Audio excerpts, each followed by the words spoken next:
అయితే సినిమాలల్లా బాలకృష్ణ సినిమాలే వేరయ్యా అని అంటారు కదా.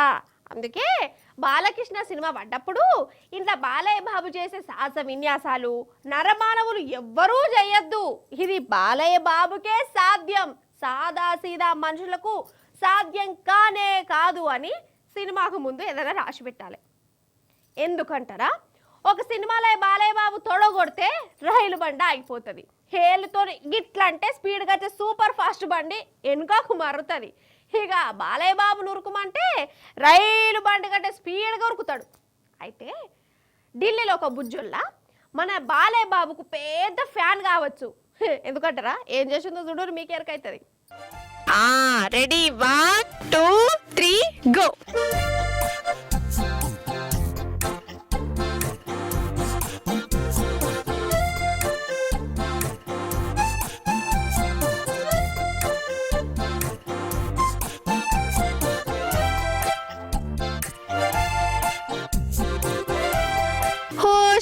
కళాపోషణ సల్లగుండా ఏమైందే తల్లి, డైరెక్ట్ రైలు బండితోనే పోటీ పడుతున్నావు. సరే పడితేవి కానీ ఒలింపిక్ ఆటలలో పోయినా ఒక అందం సందం, కానీ రీళ్ల కోసం రైలు బండికి పోటీ ఇచ్చుడేంది అసలు కాదులా. అసలు ఈమె ఏమన్నా మన బాలకృష్ణ అనుకుంటుందా ఏంది?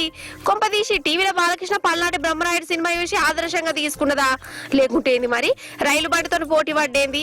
ఇక అమ్మగారు చేసిన వీడియోను సోషల్ మీడియాలో నన్ను చూడుర్రి, నా ఊరుకుడు చూడుర్రి అనుకుంటే పెట్టింది. ఇక ఇది గిర్ర తిరిగి రైల్వే ఆఫీసర్ల దాకా పోయింది. హాలుకుంటారా, అంత మంచి ఉరికినందుకు బుజ్జమ్మ మీద కేసు పెట్టిరట.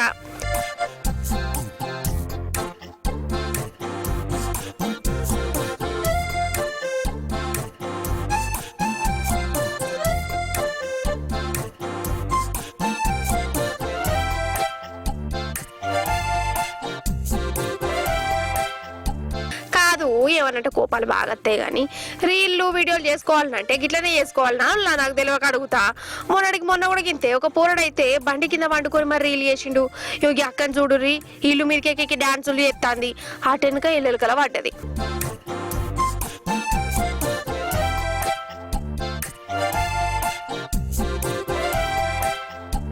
ఇవేం పర్ఫార్మెన్స్లు అసలు, గిట్లా ఏతనే ఫేమస్ అయితే మనం అనుకుంటుర్రో, ఫేమస్ అవుడు కాదు పానాలే పోతాయి.